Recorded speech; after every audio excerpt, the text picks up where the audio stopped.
এমন মহান মেহেরবান রব যে চিনে না, খোদার কসম সে আহাম্মকার বেউকুফ ছাড়া, মূর্খ ছাড়া আর কিচ্ছু না। দুই চার শব্দ এই যেগুলা পইরা মনে করছে অনেক ভাত খাইবা, এই ভাত মূর্খও খায়। তুমি তো মনে করছো কিছু পড়ালেখা কইরা মনে করছো বাড়ি গাড়ি করবা, দুনিয়া ভোগ করবা, তোমার চাইতে বেশি দুনিয়া মূর্খ বকলম, নাম দস্তখত করতে জানে না, টিপসই দেয়। এরকম পৃথিবীতে কোটি কোটি মানুষ আছে, হাজার হাজার কোটি কোটি টাকার মালিক যে টিপসই দেয়, যে নামও লিখতে জানে না। তো ওই দুনিয়া ভোগ করে কেমনে? ওই নেতাগিরি করে কেমনে?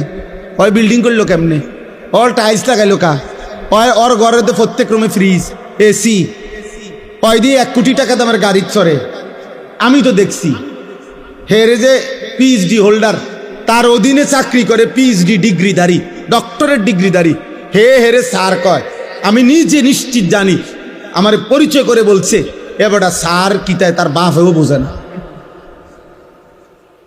কিচ্ছু জানে না, ভাই কিচ্ছু জানে না, ভাই পুরা মূর্খ।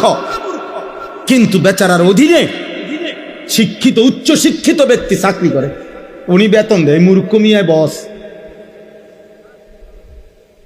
দুনিয়া মালিক যারে চাই তারে এমনি দেয়। হাতি হাতিকে আল্লাহ তাআলা প্রতিদিন, প্রাণীবিদ্যা গবেষকদের কথা হলো হাতি একদিনে 250 কেজি খাবার খায়। জঙ্গলের হাতি 250 কেজি, 90 লিটার পানি পান করে হাতি। তাইলে বলেন দুনিয়া হাতি বেশি ভোগ করে না? কথা বলেন না কেন? তাহলে একটা তিমি কমপক্ষে 200 জন সামর্থ্যবান পুরুষের সমপরিমাণ খাবার একবারে খায়। তাহলে দুনিয়া আমরা কোথায় বেশি ভোগ করলাম বলেন? ভাত কম খাইলাম, দুনিয়া কম ভোগ করলাম, কিন্তু যদি আখিরাত হারাই তো সব হারাইলাম, যদি ঈমান হারায় তো সব হারাইলাম। আমার শায়েখ আল্লামা মুফতি মুশতাকুন নবী কাসিমি হুজুর বলেন, আল্লাহকে পেয়ে কেউ যদি গোটা দুনিয়াও না পায় সে কিছুই হারায়নি, আর আল্লাহকে না পেয়ে কেউ যদি গোটা দুনিয়া 1,000,000 পায়, খোদার কসম সে কিছুই পায়নি। আল্লাহকে পেয়ে সব হারালেও কিছুই হারায় না, আল্লাহকে না পেয়ে সব পেলেও কিছুই পাওয়া হয় না। দুনিয়া 1000 বার মিললেও এটা আল্লাহর সন্তুষ্টির চিহ্ন না। আল্লাহ বলেন, আমার কিছু বান্দা ধারণা করছে আমি যে তাদেরকে দুনিয়াতে কিছু সম্পদ এবং সন্তানাদি, জিফুত নাতি নাতনি, ভাত তরকারি চাল ডাল, ঘর সংসার, এরপরে টাকা পয়সা, অর্থবিত্ত, জায়গা জমি, বিল্ডিং দালান, ক্ষমতা, প্রভাব, প্রতিপত্তি, মানে এই দুনিয়াতে যে কিছু জিনিস দিছি, আল্লাহ বলেন এগুলো পেয়ে তারা ভাবতেছে নুসারিউ লাহুম ফিল খায়রাত, আমি আল্লাহ তাদেরকে বড় বেশি কল্যাণের দিকে রাখছি, আমি তাদের উপরে রাজি খুশি হয়ে গেছি। দুনিয়া পাইয়া ওরা ভাবতেছে আমি তাদের প্রতি সন্তুষ্ট হয়ে আছি, এই জন্য দুনিয়া দিছি। অনেক বয়স্ক লোক এটা ভাবে, আপনি দেখেন অনেক বয়স্ক লোকের খুশি তৃপ্ত কথাবার্তা শুনলেই, আমি সবসময় বলি দেখবেন অনেক বয়স্ক লোক আছে 60 বছর 65 বছর বয়স্ক লোকের কথা শুনলে বুঝবেন যে ওনার তৃপ্তি কিসে, উনি সন্তুষ্ট কি কথায়। জিজ্ঞাসা করলে বুঝবেন, চাচা কেমন আছেন? আলহামদুলিল্লাহ হুজুর আপনাকে দোয়ায় ভালো আছি। কেমন ভালো আছেন একটু বললে ভালো আছেন? আল্লাহর রহমতে আপনার দোয়ায়, 10 জনের দোয়ায় তারা 3 জন বিদেশ, আল্লাহর রহমতে 4 জন মাইয়া আসিল, আল্লাহ আল্লাহ করে 4গা বিয়া দিছি, জামাইগুলো ভালো পড়ছে, দোয়া করেন হুজুর। 4গার বিল্ডিং, 4গার বাইক বিল্ডিং, আল্লাহর রহমতে টাকা পয়সা দিক দিয়ে কোনো কষ্ট পায় না, জি সুখে আছে। এই যে আমরা আল্লাহ হুজুর দোয়া করেন, এখন বিল্ডিং করছি ভাই, 4টা রুম, 2টা বাথরুম, বাথরুম দিও আল্লাহর রহমতে টাইলস টাইলস, আল্লাহু আকবার। কপাল চাচার কপাল, আল্লাহ ওনারে দেওয়া না, উনি আজ টাইলস লাগাইছে, বাথরুম পর্যন্ত টাইলস। কত বড় নেয়ামতের সাগরে উনি ভাসতেছে। উনি টাইলসে পেশাব করে, টাইলসে ঘুমায়, ওনার খাটের তলে টাইলস। বাহ বাহ, মাশা, কপাল আল্লাহ দিছে আপনার, হে আল্লাহ দিছে। আল্লাহর রহমতে রাস্তার লগে কদ্দুর জায়গা নিছি, দোয়া করেন। তে আরো ফাটাইতেছে, আরো কিনমু মরণ পর্যন্ত কিনে যাবো। দোয়া করবেন, খাস দোয়া। সামনের রবিবারে দোতলার ছাদ ঢালাই, খাস দোয়া। আমি একজনরে বললাম যে ভাই খাস দোয়া কি? এমন দোয়া করুন যাতে ছাদ ডাইবা যায় একদম, নাহলে খাস দোয়া কি? ছাদ ঢালাইয়ের দোয়া। এই যে উনি আপনি কি বললেন? দুনিয়া বললেন, কথা বলেন না। উনি কি হিসাব দিল? এগুলা দুনিয়া না? তাহলে উনি বুঝাইলো এই যে দুনিয়া আল্লাহ উনাকে দিছে, আল্লাহ উনার উপরে খুব দয়া করছে, উনি খুব খুশি, রাজি, সন্তুষ্ট। আল্লাহ উনার উপরে খুব খুশি হইয়া এগুলা দিছে, খুব খুশি হইয়া। আহা মুসলমান, তো আল্লাহ এটা বলেন না বান্দা, বাল্লা ইয়াশউরুন, আহা বান্দা বুঝলা না, আসলে তারা বোঝে নাই যে আমি আল্লাহ কাউকে যদি দুনিয়া 1,000,000 দেই, 1000 দেই, গোটা দুনিয়া যদি 100 কাউকে পুরাটা দুনিয়া দেই, তবুও এটা আমার সন্তুষ্টির চিহ্ন না, না সন্তুষ্টির চিহ্ন নয়, আমার রাজি খুশির চিহ্ন নয়। যদি এটাই সন্তুষ্টির চিহ্ন হইতো, তাহলে হে মুসলমান, আমি তো কাফের বেঈমানকে যুগে যুগে বেশি দিছি, দুনিয়া বেশি দিছে না? এখনো পর্যন্ত দুনিয়ার অর্থ সম্পদ, বাড়ি গাড়ি বেঈমানদের কাছে বেশি না? কথা বলেন না? আপনি 4 বিল্ডিং দিয়া অহংকার করেন, 4 বিল্ডিং দিয়া ইউরোপ আমেরিকার মধ্যে ছাগলও ফালে না। ছাগলের ফার্ম এত বড়, শুকর যেই ফার্মে পালে ওই ফার্ম আরো বড়। সেন্ট্রাল এসি, সেন্ট্রাল এসি, শুকরকেও দামি শ্যাম্পু দিয়ে গোসল করা।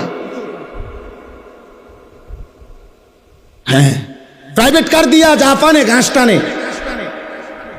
আমাদের যেসব ভদ্রলোকরা মনে করে প্রাইভেট কার চড়তেছি, এগুলা দিয়া জাপানে ইউরোপে ঘাস টানে, ঘাস টানে। হেলিকপ্টার দিয়ে সার দেয় অস্ট্রেলিয়াতে। আমার মাদ্রাসার পাশের বাড়িওয়ালা এই বেড়ায় নিজে কেছে, হুজুর আমি আমার উনি কি করেন? হেলিকপ্টার দিয়ে সার দেয়, কসম খোদা। হেলিকপ্টার দিয়ে কি দেয়? সার দেয় বেড়া, খেতে সার দেয়। এত বড় ক্ষেতের ফসল প্রজেক্ট যে হেলিকপ্টার দিয়ে কি দেয়? সার দেয়। তো কি হইল দুনিয়া? আমরা হেলিকপ্টার দিয়ে সার দিব কোন দিন? কথা বলে না। আমাগো রাস্তা যে সকাল বিকাল ভাঙ্গে যায়। দোস্ত, মিলবে না দুনিয়া। দুনিয়া 1000 বার মিললেও এটা মালিকের সন্তুষ্টির চিহ্ন না। আমরা এখানে যারা বসে আছি, আমরা যদি প্রত্যেকেই মনে করেন 30 তালা একটা বিল্ডিং শেষ করি, মনে করেন সবার বিল্ডিংয়ে ছাদ ঢালাই হয়ে গেছে, 30 নাম্বার তালা, খবর নিলে শুনবেন ইউরোপ আমেরিকাতে এই পরিমাণ মানুষ ওই দিন 200 নম্বর তালার ছাদ ঢালাই দিছে। তাইলে আপনি তো আরো 170 তালা পিছে পড়ে গেছেন, তাহলে এগুলো ছাদ ঢালাই দিবেন কোন দিন? ধোকা দুনিয়া, ধোকা। দুনিয়া কি? ওমা হাদিহিল হায়াতুদ দুনিয়া ইল্লা লাহবুন ওয়া লাইব। আল্লাহ বলছেন বান্দা দুনিয়া তামাশা, ধোকা, খেলাধুলা। ওমাল হায়াতুদ দুনিয়া ইল্লা মাতাউল গুরুর। দুনিয়া শুধুই ধোকা, দুনিয়া শুধুই ধোকা। এই বাড়ি ধোকা, এই হাসি ধোকা, এই আনন্দ ধোকা, এই যৌবন ধোকা। তুমি যুবক মনে রেখো, তোমার চোখে চারদিকেই কত বৃদ্ধ মানুষ ঘোরাফেরা করছে, তুমি কি দেখো না? তুমি কি কোনোদিন দেখো নাই যুবক? ছোট্ট মাসুম বাচ্চাও কবরে চলে গেছে, তুমি কি জানো না? ওমিনকুম মান ইউতাওয়াফা মিন ক্বাবলু। আল্লাহ বলেন বান্দা মনে রেখো, আমি কিন্তু সকলকে বাচ্চা হিসাবে মায়ের পেট থেকে জন্ম দিয়ে আমি কিন্তু সবাইকে যুবক বানাই না, বৃদ্ধ বানাই না, তার আগেই অনেককে মৃত্যু দিয়ে ফেলি। দেয় কিনা? হ্যাঁ, 3 দিনের বাচ্চা কবরে যায়, 3 মাসের বাচ্চা কবরে আছে, 3 বছরের বাচ্চা কবরে আছে। আমার বন্ধু মাওলানা মুতালেব হোসাইন সালিহি, বাংলাদেশের অন্যতম একজন আলেম বক্তা, ওর 1 মাসের বাচ্চা কবরে গেছে, মারা গেছে কয়দিন আগে। 1 মাস বয়সী বাচ্চা। মেয়ে বাচ্চা কবরে চলে গেছে, মারা গেছে। তাইলে আমার সমুদ্র 3 দিনের বাচ্চা মারা গেছে। তাইলে এই জন্য বলি দুনিয়া 1000 বার পেলেও সবটাই ধোকা। এই আছে এই না, এই হাসে তোই কান, এই হাসে তোই কান। আমি একদিন কুমিল্লা ক্যান্টনমেন্টে এক ছেলেরে দেখছি, খুব সুন্দর মোটর সাইকেল দিয়ে সে ফাঁ করে ছাড়ছে। এখানে দেখছি খুব মৌজে আছে, কাবিলা পর্যন্ত গেছি, আমার গাড়িও পিছন দিয়ে গেছি, দেখছি মানুষের জট। দাঁড়াই এই কাংলা দিয়ে খবর দেখি, এই ছেলেটাই আপনার কভার্ড ভ্যানের মধ্যে এমন জোরে বাড়ি দিছে, এই পাওটা আলগা হয়ে গেছে একদম। আমার চোখে দেখছি। আমি সিলেট আমার এক মাহফিলে এরকম আমারে আরো আগে মোটর সাইকেল দিয়ে নিতে গিয়া ছেলে 2 মোটরে, তারাই যারা নিতে আসছে, ওদের একজনের মোটর সাইকেলে ধাক্কা লাগে আরেকজন পইরা 2টা দাঁত জাগাত পড়ে গেছে ভাঙ্গা। আমি কক্সবাজার দেখছি মহেশখালী মাহফিলে যাইতে সময় এই যুবক আমার নিষেধ করার পরেও মোটর সাইকেল দিয়ে নিতেছে, বারবার নিষেধ করছে। এর মধ্যে একটা ছেলে এই স্লিপ খাইয়া রাস্তার সাইডে পড়ে গেছে কোনোভাবেই। এই জন্য আমি এটা পছন্দ করি না।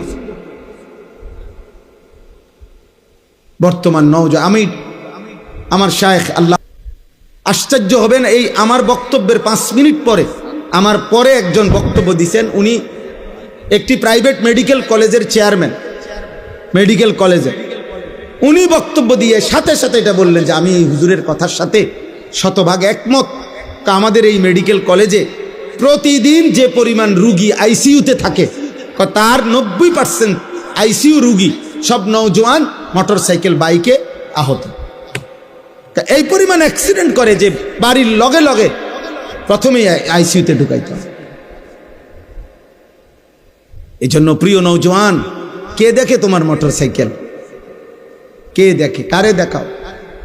মানুষে দেখবার আগে তো তুমি এত জোরে ছাড়ছো, বেটা তো দেখবার আগে তুমি গেছো গা লালমাই ফার হইয়া, বাগমারা ফার হইয়া।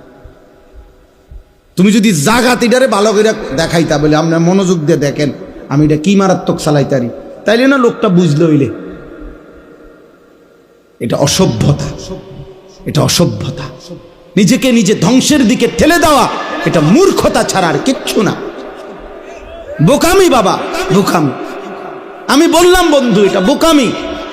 নিজেকে ধ্বংস করা, নিজের আখলাক ধ্বংস করো না, নিজের জীবন ধ্বংস করো।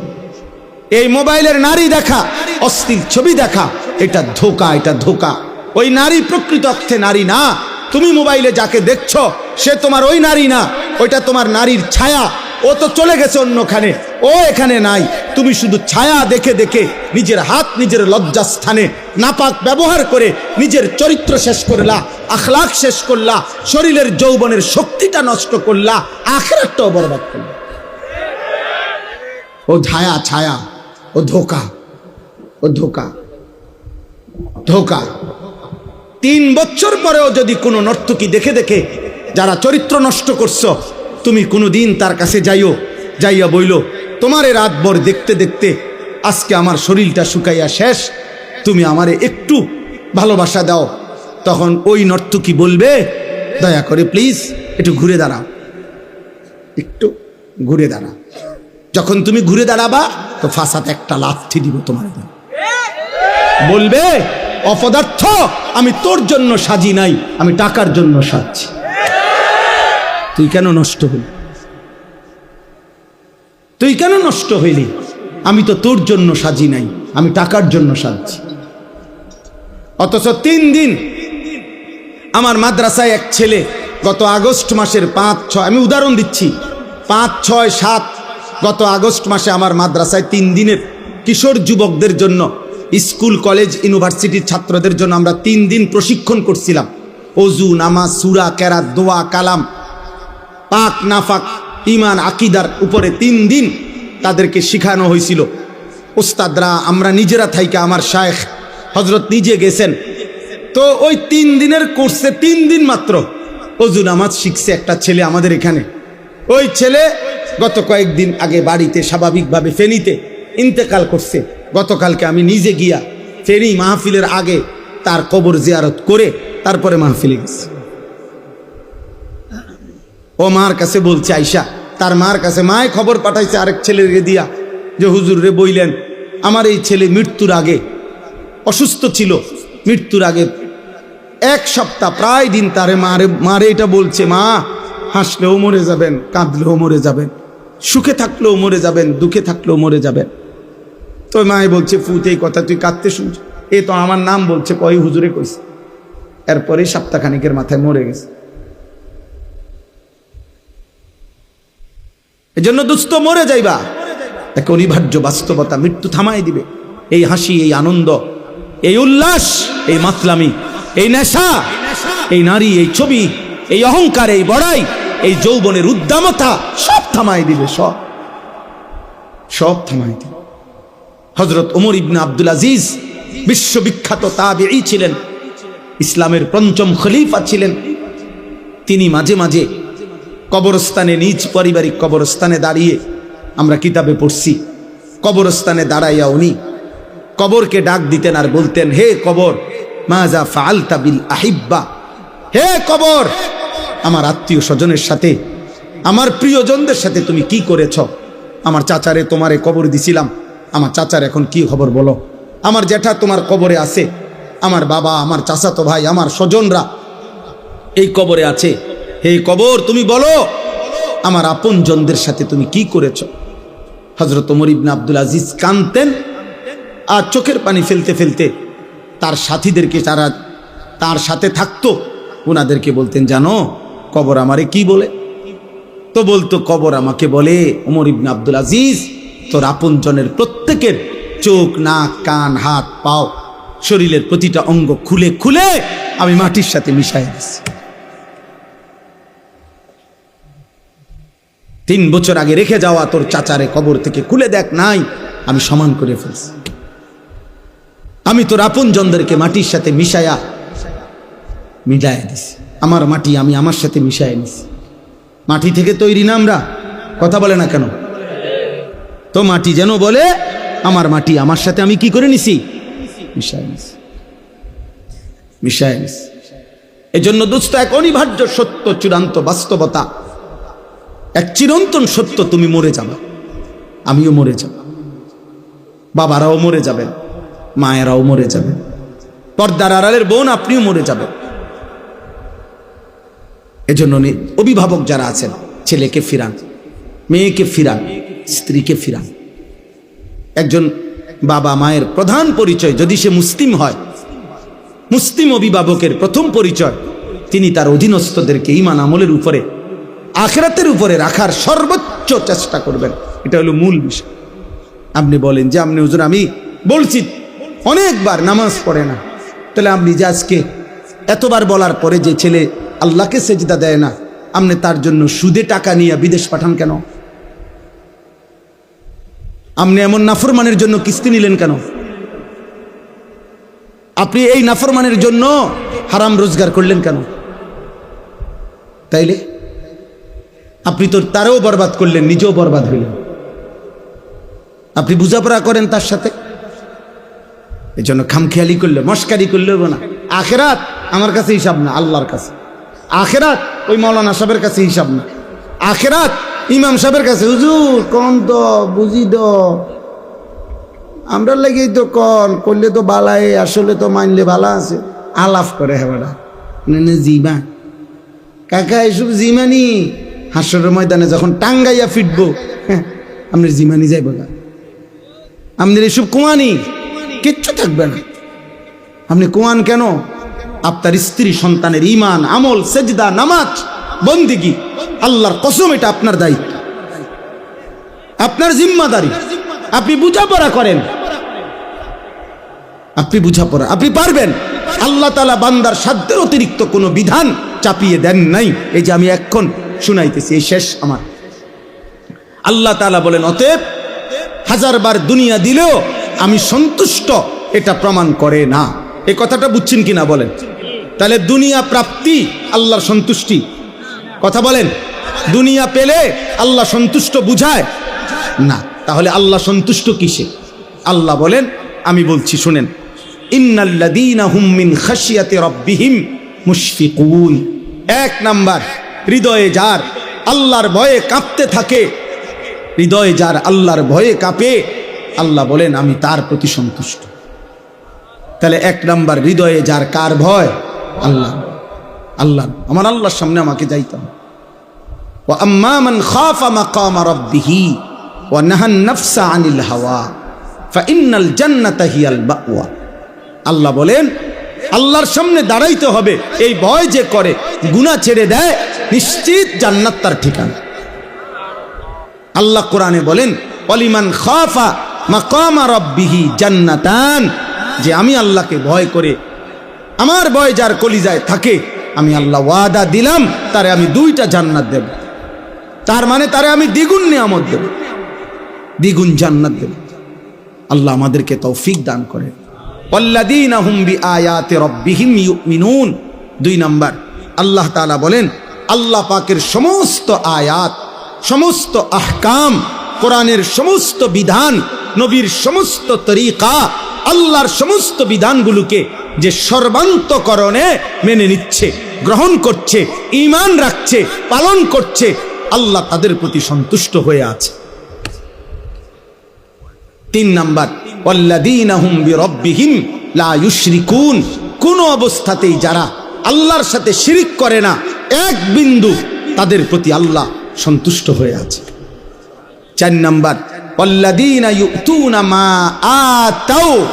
সুবহানাল্লাহ। আল্লাহ বলেন যারা আল্লাহর দেওয়া সমস্ত নিয়ামত, শরীর, স্বাস্থ্য, জীবন, যৌবন, সুস্থতা, অর্থ, সম্পদ, স্ত্রী, সন্তান, ছেলে মেয়ে, বাজার, ব্যবসা, আয়, রোজগার, বাড়ি, জমি, বিল্ডিং, দালান, ক্ষমতা, প্রভাব, প্রতিপত্তি, যা আল্লাহ দিছেন, ইউতুনা মা আতাও, সবকিছু আল্লাহর পথে ব্যয় করে, আল্লাহর হুকুম মতে ব্যয় করে, আল্লাহর রাসূলের বিধান মতে ব্যবহার করে।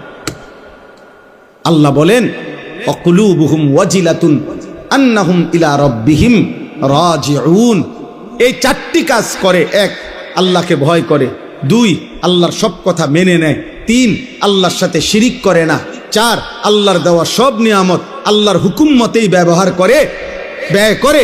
আল্লাহ বলেন এই 4টা ঠিক মতো করেও ওয়াকুলুবুহুম ওয়াজিলাতুন আন্নাহুম ইলা রাব্বিহিম রাজিউন, অন্তরে অন্তরে আবার অহংকার করে না, বরং এই ভয়ে ভয়ে থাকে যে হায় আমাকে তো আল্লাহর সামনে ফিরতে হবে, হাসরের ময়দানে দাঁড়াইতে হবে, মিজানের পাল্লায় আমার আমল ওজন হবে, আমল নামা দেওয়া হবে, ফুলসিরাত পার হইতে হবে।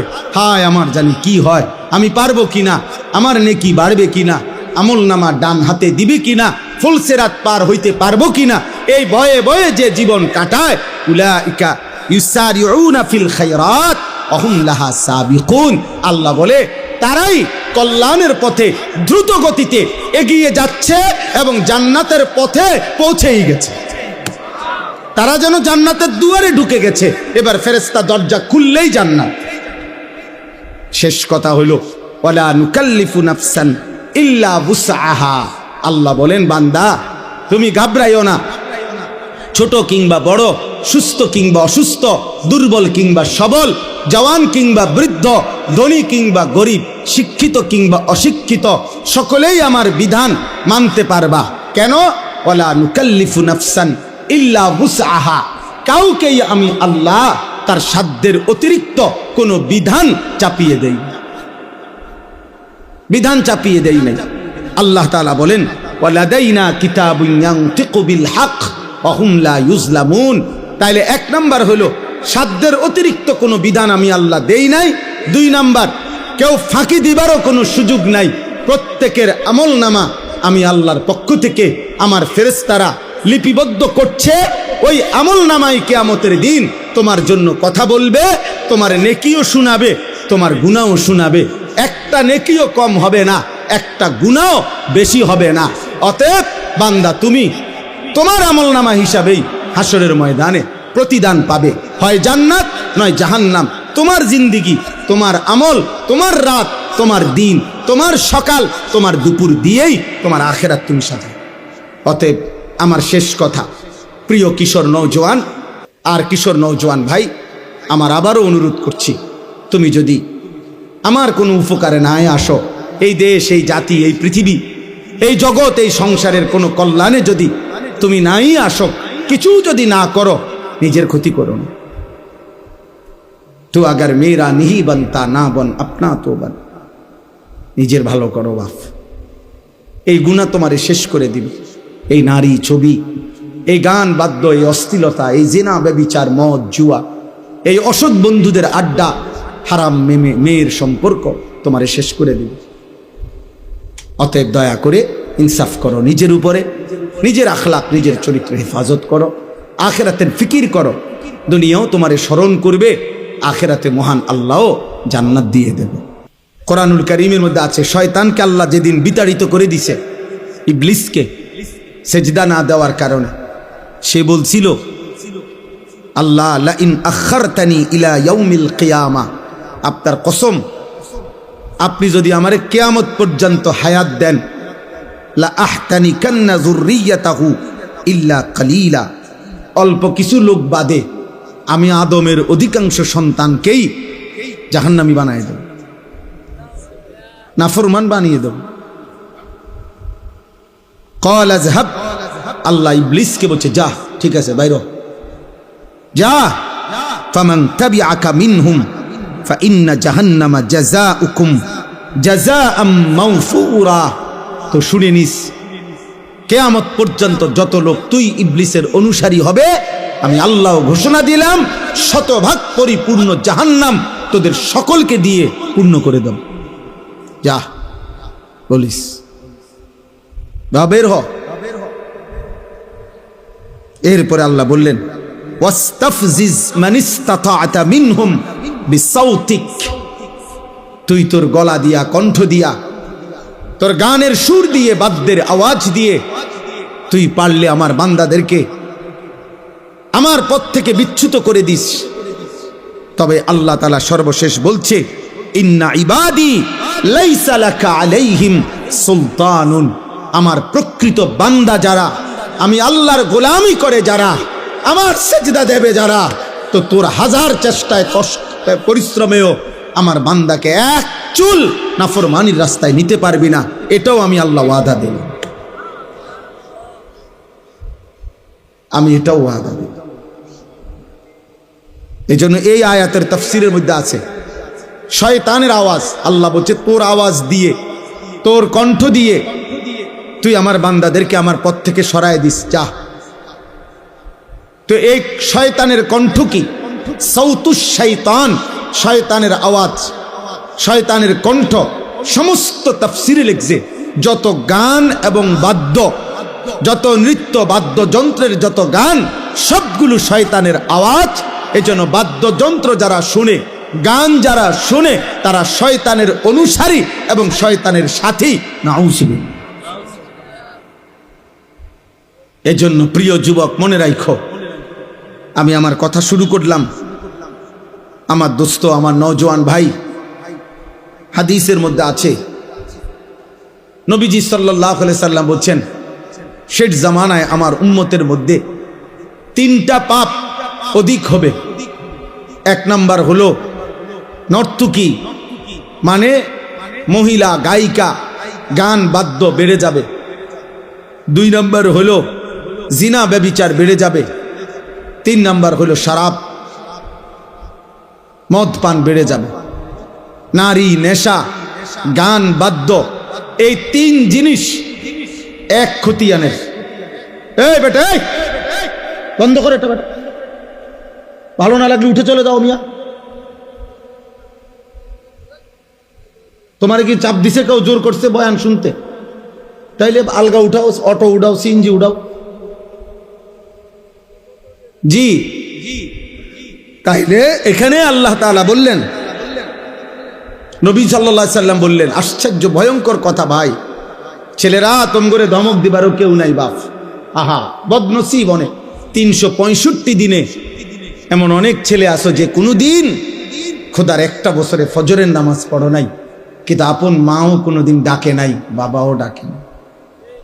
কপা মন্দ, কপা দুর্ভাগা, বদনসিব, তুমি দুর্ভাগা। মা তোমাকে ভুলে গেছে, বাপ তোমাকে ভুলে গেছে, এই দেশ তোমাকে ভুলে গেছে, এই জাতি তোমাকে ভুলে গেছে, সবাই মিলে তোমারে বলছে যা, তোরে ছেড়ে দিলাম, তুই আল্লাহর নাফরমানির পথেই থাক। নারী দেখ, ছবি দেখ, উলঙ্গ দৃশ্য দেখ, রাতভর মোবাইল দেখিস, যতক্ষণ সজাগ থাক, দেখ ছবি দেখ, উলঙ্গ ছবি দেখতে দেখতে শরীর নাপাক করে ফেল, হারাম বীর্যপাত করতে করতে শরীর শেষ করে দে। তোর চুল তোর মতো, তোর চেহারা তোর মতো, তোর রাত কাটবে তোর মতো, তোর দিন কাটবে তোর মতো। আয় নাফরমান, তোমার কি একবার ওইটা মনে পড়লো না যে কিরে আমি এমন দুর্ভাগা কেমনে হইলাম, আমার এদি আমার মা বাপও কুদ্দুর আল্লাহর দিকে ডাকে না। হ্যাঁ, আমার একটা বছর পার হয়ে গেল, আমি একদিনও 5 ওয়াক্ত নামাজ পড়লাম না। মুসলমানের ঘরে আমি এমন হাইওয়ান কেমনে হইলাম? আমার এটা খুব চিন্তা লাগে, মানে কিভাবে সম্ভব? আমি বহুত ভাবছি এটা, কিভাবে সম্ভব? আমার এটা মনে হইলে মাথাটা গরম হয়ে যায়, অস্থির লাগে যে আরে দুর্ভাগা ছেলে বেচারা রে, ডাকার মতো কেউ না।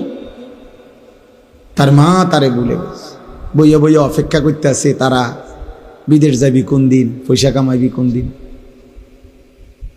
কামে লাগবি কোন দিন, দোকানদারি করবি কোন দিন, বাইক বিল্ডিং করব, তোর জেডায় জমি বেচবো, রাস্তার লগে 10 শতক জমি কিনবো তোর টাকা দিয়া, দোতলা বিল্ডিং করবো হেতের টাকা দিয়ে, আর চা দোয়ানে গপ মারিব কাকায়। আল্লাহর রহমতে আপনার দোয়ায় তে বিদেশে একটা ভালো লাইন করছে, এখন আল্লাহর রহমতে হ্যাঁ মাসে মাসে টাকা দিতে আছে। ইট কিনছি কোগা, দোয়া করেন, খাস করে দোয়া করবেন, এমন দোয়া যাতে ইট মাটি হয়ে যায়। আগে তো ইটে ছিল, এখন খাস দোয়ায় মাটি হয়ে যাবে, রড যাতে বালু হয়ে যায়, এমন দোয়া করবে, খাস দোয়া। তোমার জন্য এই অপেক্ষায় আছে। নাই তো মা তোমারে ডাকে না কেন, বাবা তোমারে ফিরায় না কেন? তোমার আল্লাহ নাই, তোমার কোনো বানানেওয়ালা নাই, তোমার কোনো নবী নাই। তোমার নবী তো তিনি যিনি 23 বছর টানা আমাদের জন্য কেঁদেছেন। রাতের পর রাত আম্মাজান আয়েশা নবীর স্ত্রী বলছেন, হাত্তা তাওয়াররামাত কাদামাহু, এ পরিমাণ কাঁদতেন নবীজি রাত্রিবেলা, ফলে দেখতাম নবীজির 2টা পা মোবারক ফুলে ফুলে যাইত, ফুলে ফুলে যাইত, এমন লম্বা দাঁড়িয়ে থাকতেন। হাত্তা তাওয়াররামাত কাদামাহু, 2টা পা ফুলে ফুলে যাইত। হযরত আয়েশা রাদিয়াল্লাহু তাআলা আনহা বলছে, উম্মত এত কষ্ট করছি নবীর সংসারে যে 3টা চাঁদ উঠছে, 3টা চাঁদ ডুবছে, 3 মাস খোদার কসম। আল্লাহর নবীর বিবি আয়েশা বলছে, আমরা নবীর 9 জন বিবি একসাথে একটা কামরায় ছিলাম, 9 বিবির ঘরে 3 মাসে কোনোদিন চুলায় আগুন জ্বলে নাই। রাআইনা হিলালান সুম্মা হিলালান সুম্মা হিলালান মা আওকাদাত ফি আবিয়াতে রাসূলিল্লাহ নারুন। 3 চাঁদ 3 মাস। আম্মা জান আয়েশা বলে, একদিনও কোন বিবির ফি আবিয়াত, বহু বছর, মানে কোন বিবির ঘরে চুলায় আগুন জ্বলে না, রান্না করা কোনো খাবার খাইতে পারে না। এ আমার সেই নবী, যে নবী তায়েফের ময়দানে এত রক্ত ঝরিয়েছেন, রক্তে তার পবিত্র পা মোবারক জুতার সাথে লাইগা হযরত যায়েদ ইবনে হারেসা, যিনি নবীজির পালক পুত্র ছিলেন, সাথে ছিলেন, তিনি বলছেন, আমি তায়েফের রক্তের কারণে নবীজির পা থেকে জুতা খুলতে পারতেছিলাম না। নবীর সবচেয়ে বড় অন্যতম দুশমন উতবা, মক্কার কুরাইশ কাফের, নবীজির বিরোধিতাকারীদের মধ্যে অন্যতম যারা ছিল, আবু জাহেল, আবু লাহাব, উতবা। এই উতবা সর্দার, সেই সর্বপ্রথম তায়েফ থেকে রক্তাক্ত শরীর নিয়ে নবীজি যখন ফিরে আসছিলেন, পথিমধ্যে সর্বপ্রথম নবীজির রক্তাক্ত দেহ যেই কাফের মক্কার দেখছে, সে হলো এই উতবা। কিতাবে আছে, এই উতবা প্রথম নবীর রক্ত মাখা এই দেহ দেখা এই উতবা মক্কার কুরাইশ সে প্রথম নবীজির রক্ত মাখা দেহ দেখে উর্দু কিতাবে আমরা পড়ছি এত রক্ত ধরতেছিল নবীজির দেহ মুবারক থেকে, অথচ নবীজি আজকে 11 বছর মক্কায় ইসলাম প্রচার করতেছিলেন, 11 বছর পরে গেছেন তাইফে। 11 বছরেই এরা বিরোধিতা করছে নবীর। কিন্তু উতবা এই কিতাবে লিখছে, উতবা চিৎকার করে কাইন্দা দিছে, আর চোখের পানি ফেলে উতবা বলছে, তায়েববাসী এটা কি করলি আমার ভাতিজা, এত রক্ত কেমনে ঝরাইলি? গত 11 বছর তো আমরা আমাদের ভাতিজার বিরোধিতা করি, ঠিক আছে, কিন্তু কোনোদিন তো তার দেহ থেকে এত রক্ত ঝরাইনি, কেমনে পারলি? এক কাফেরের কলিজায় ব্যথা লাগছে। সেই নবী আমাদের নবী, অথচ একদিনও তার কথা মনে পড়ে না। দিনের পর দিন তোমরা চুল কাটতেছ বেঈমানের মতো। আহ, কোন সে বেঈমান যে বেঈমানের নাম ঠিকানাও তো তুমি জানো না? ছেলেরা বলো, যাদের মতো তোমরা চুল কাটো, এই বেঈমানের নাম বলতে পারো? একে তো সেই বেঈমান মুশরিকের চুল, দ্বিতীয়ত তার তো কোনো নাম ঠিকানাও নাই, হয়তো তার বংশেরও ঠিক নাই। আহা,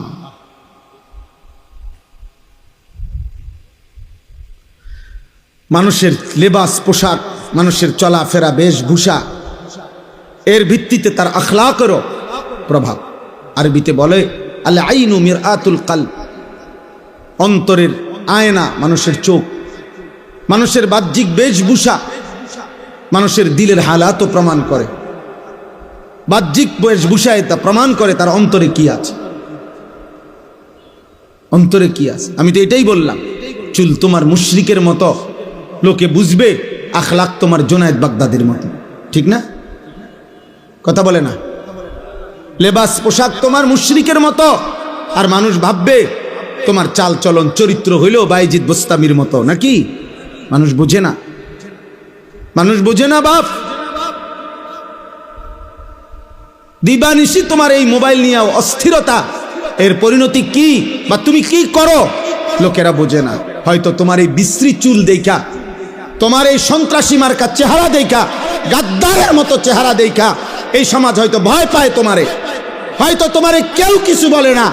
আরে অভিশপ্ত তোর মা তোরে কিছু বলে না, তোর বাপ তোরে বলে না, কিন্তু কারো কলিজার ভিতরে তোমার প্রতি এক বিন্দু সম্মান নাই। সবাই তোমাকে ঘৃণা করে, ঘৃণা করে, ঘৃণা করে। বেনামাজিকে এই সমাজ ঘৃণা করে, বেহায়াকে এই সমাজ ঘৃণা করে, নারীর পিছনে যে হাঁটে তাকে মানুষ ঘৃণা করে, উলঙ্গ ছবি আর অস্থির দৃশ্য যে দেখে মানুষ তাকে ঘৃণা করে। আল্লাহর নবী বলছে, উম্মত অন্ধকারের গুনাহ, রাতের গুনাহ, একাকিত্বের গুনাহ যদিও তুমি ভেবেছো কেউ দেখে নাই, রব্বে কাবার কসম, নবী বলছে আল্লাহ তো দেখছে, আর আল্লাহ তোমার চেহারায় দিনের আলোতে তা ফুটায় দেয়। এই জন্য মানুষ দেখলেই বুঝে, কিরে চেহারা এরম বসকাই গেছে কা, তোর যে দেখতে বোঝা যায় ফুটটা খোরের মতো। ঘটনা কিতা কোনায় চলস, কি করস রে, কিতা রে? অথচ সে কিন্তু দেখে নাই তোমার একাকিত্বের গুনাহ, তোমার একাকিত্বের গুনাহ। তুমি হয়তো রাত জেগে দরজা বন্ধ করে হারাম ছবি দেখেছ,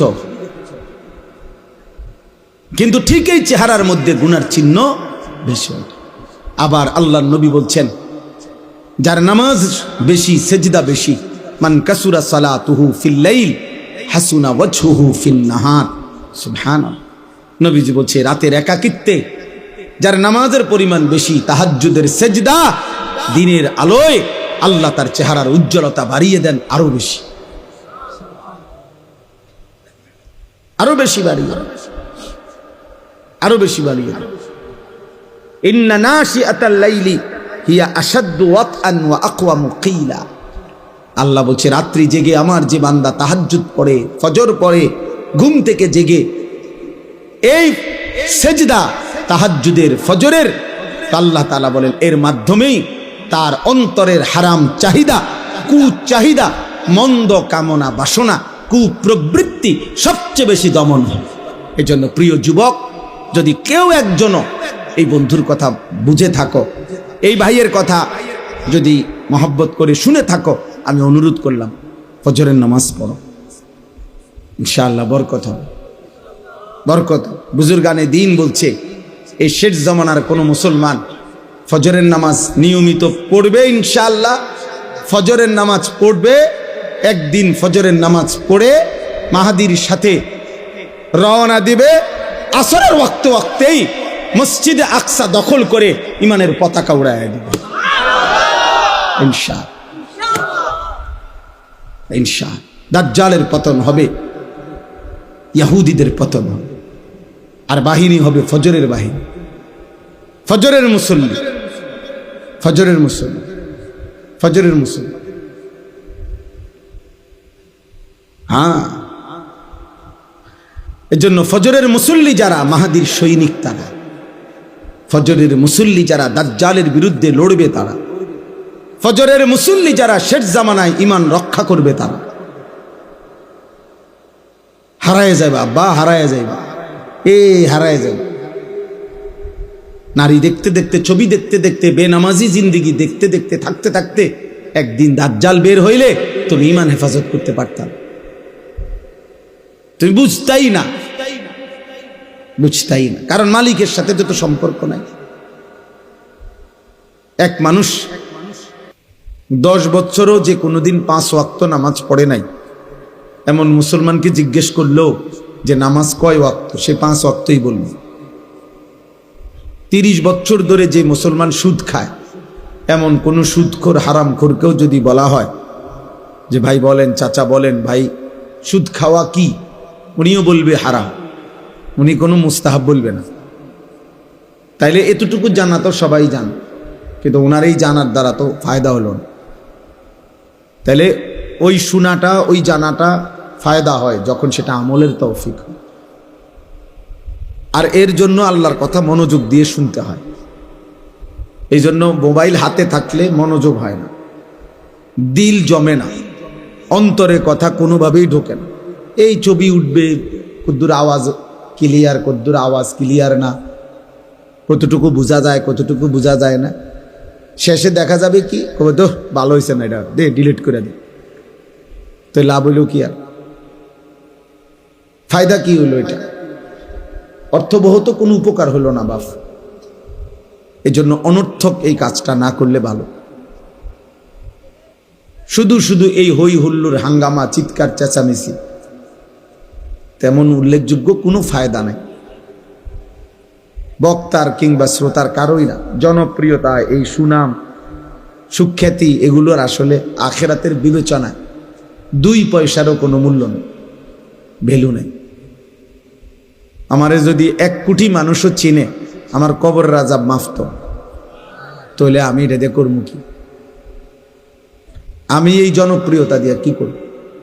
আমি তো কোনো প্রার্থী না, আমার তো কোনো মার্কা নাই, তো কোনো একটা নির্বাচনী জনসভা না যে যার যেমনে পারুক ছবি উঠাইলো, এটা করলো, এটা করলো, লাভ মারলো, ফাল মারলো, যে যেটা মন চায় এটা করলো। না ভাইয়া,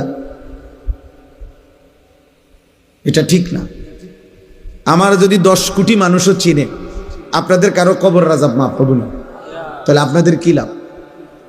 আমারে চিনলে আমনের কি লাভ? চিনে আমারে না, ফাল মারে নামনে। মানুষ চিনে আমারে, লাফায় হে, তুমি লাফাও কিত্তা, আমারে না চিনে আমি না লাফাবো। এই জন্য নওজোয়ান, আবেগ মানি যা তা করা, এটা দিন না, এটা ইসলাম না, এটা বিবেকের কাজ নয়, এটা শরীয়ত সম্মত কাজ। আমার মনে যা চায়, আমাদের মনে যা চায়, আমরা যুবক, আমরা যা ইচ্ছে করছি, যখন যেটা দেখছি ভাল লাগছে, আমাদের কাছে ভাল লাগছে না, এটার নাম দিন না, বা এটার নাম আখিরাত না। এই জন্য প্রত্যেকের কাছে অনুরোধ করলাম, জায়গা না থাকলে তো আর বসার সুযোগ নাই, যদি জায়গা থাকে কমপক্ষে নিজের জুতার উপরে একসাথ কইরা 2টা সেখানে হইলেও বসেন। আল্লাহর কথা বসে শুনলে কলিজায় বসে, দিলে জমে, ফায়দা হয়। তামসা দেখার মধ্যে কিচ্ছু আসে যায় না। এ হুজুরের তামসা দেখে গেলাম, হ্যাঁ, অনেকের তে শুনছি, অনেক হুজুরের ওয়াজ ফলাইনে অনেক শুনে, আমিও এই জন্য আইলাম। তো কি এরপর আইলেন তো গেলেন গা, তো এরপরে কি হুজুরেরই কি আশ্রতারে হলো কি? এজন্য এটা কোনোভাবেই না, বরং আল্লাহর কথা শুনবার জন্য মনোযোগ জরুরি, আদব জরুরি, আদব জরুরি, বহুতই জরুরি।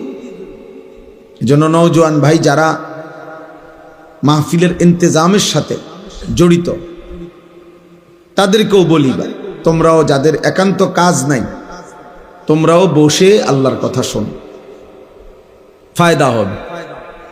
শুধু শুধু এই হাঙ্গামা করার মধ্যে তেমন কিছু, মাথার ঘাম পায়ে পড়ছে এমন অনেক ছেলে হইতে পারে যে একবারে আজকে 3 দিন কোনো হুঁশ নাই, কিন্তু 3 দিনে এক ওয়াক্ত নামাজ পড়ে নাই। তোমার এই বেহুশি দ্বারা তেমন কোনো ফায়দা নেই।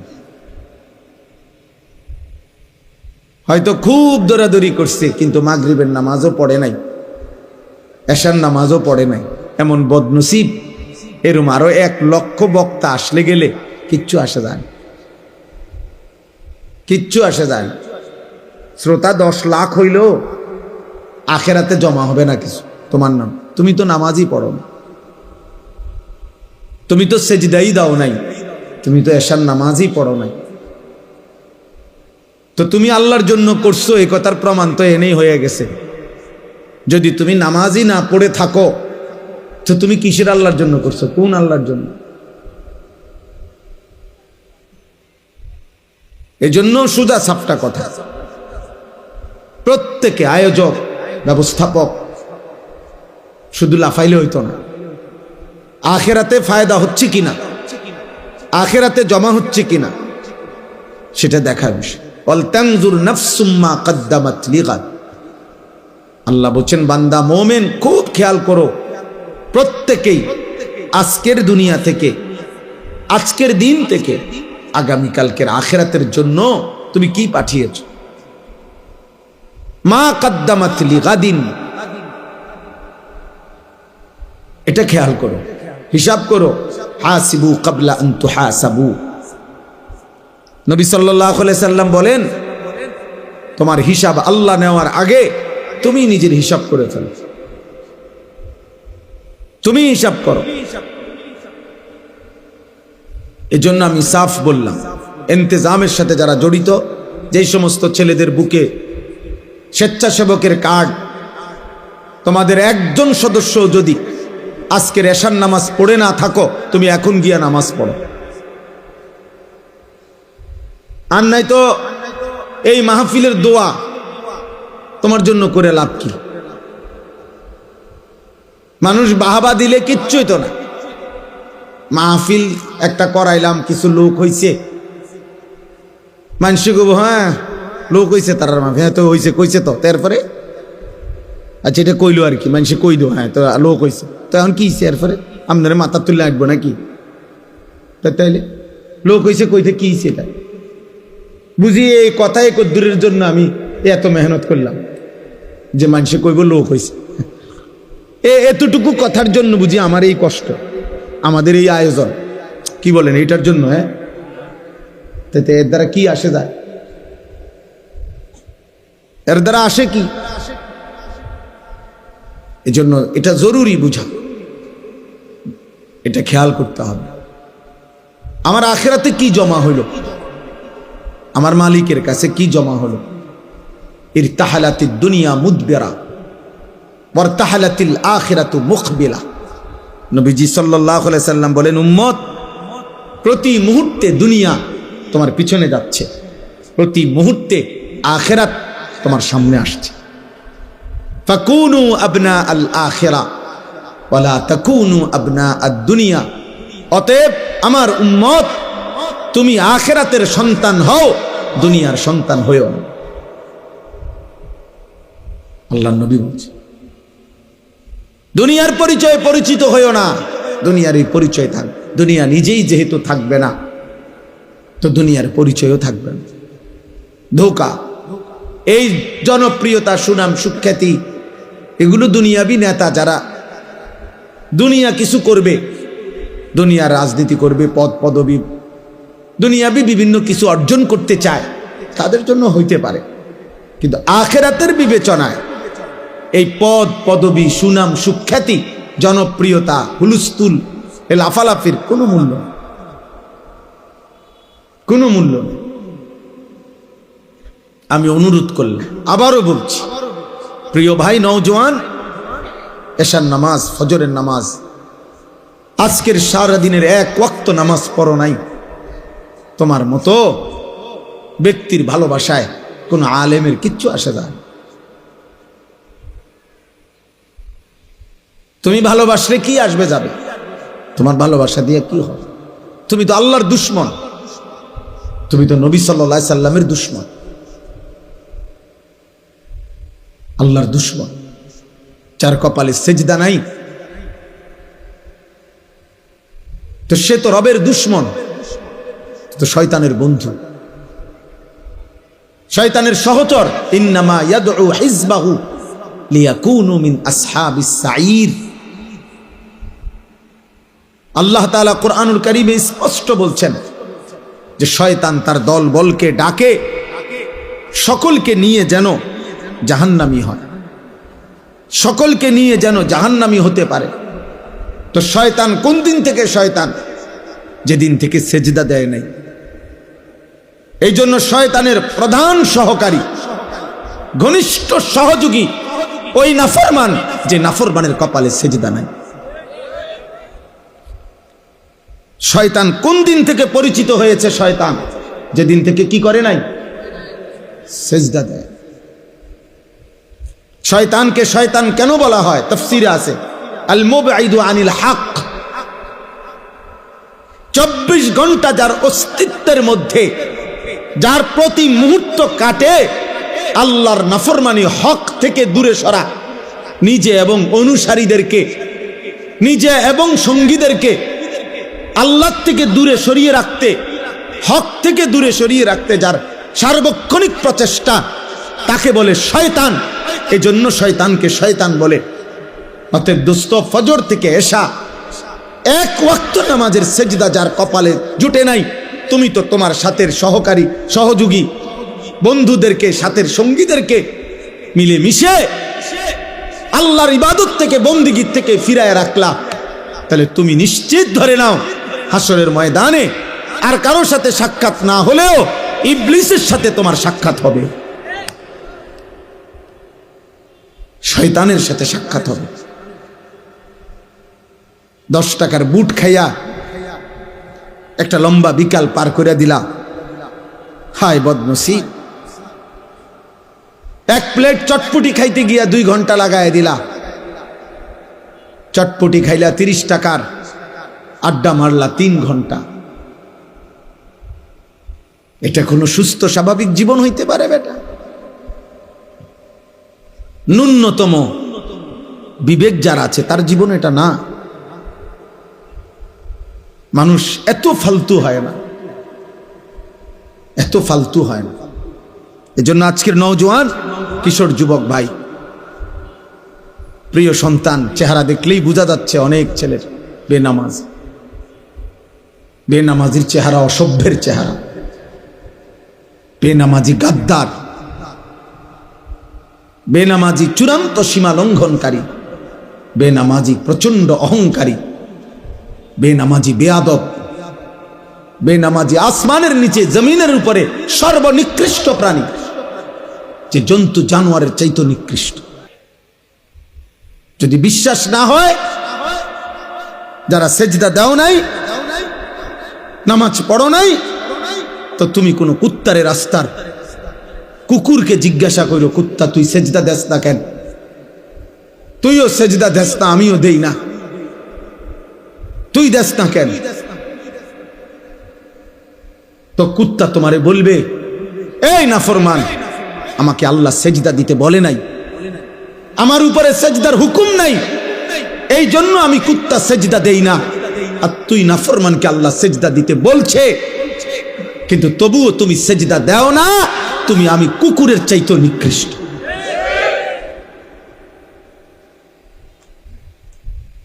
এজন্য চুল, এই চুলের ফ্যাশন ফিরাইয়া মনে করছো তোমার এই সুন্দর লাগে। কোনো পাগল, কোনো ছাগলও তোমার দিকে তাকায় না।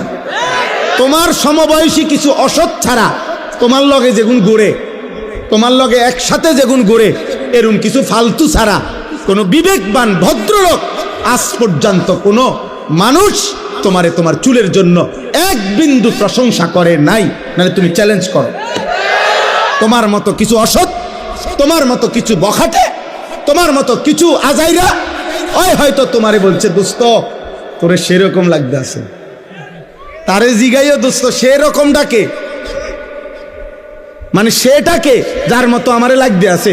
তো হে ভিতরে ভিতরে কইব ফুটটা খোরের মতো, বাবা খোর, ডাইল খোর, হ্যাঁ নেশাখোরের মতো লাগতেছে, কোন ইমানদারের মতো লাগে না। তুমি বেটা চুল রাখবা বেঈমানের মতো, তোমারে দেখতে মনে হবে জুনায়েদ বাগদাদির মতো, চেহারা সুরত মুশরিকের মতো, তোমারে দেখতে মনে হবে বাইজিদ বোস্তামির মতো। নাকি মানুষে বেকুব, মানুষের বুতি গিলাইছে, হ্যাঁ মানুষে ভাত খায় না। এজন্য বুঝতে শিখেন। সবাই ভাবেন নিজের উপরে দয়া করেন। 2-4 কলম তো সব ছেলেরাই পড়ছেন বাবা, কি গোড়ার গাছ পড়ছেন, হ্যাঁ আখলাকি চিনেন না? আখলাকি চিনেন না কেন? মালিক চিনেন না কেন? রব যে চিনে না সে তো মূর্খ, সৃষ্টিকর্তা যে চিনে না সে তো মূর্খ।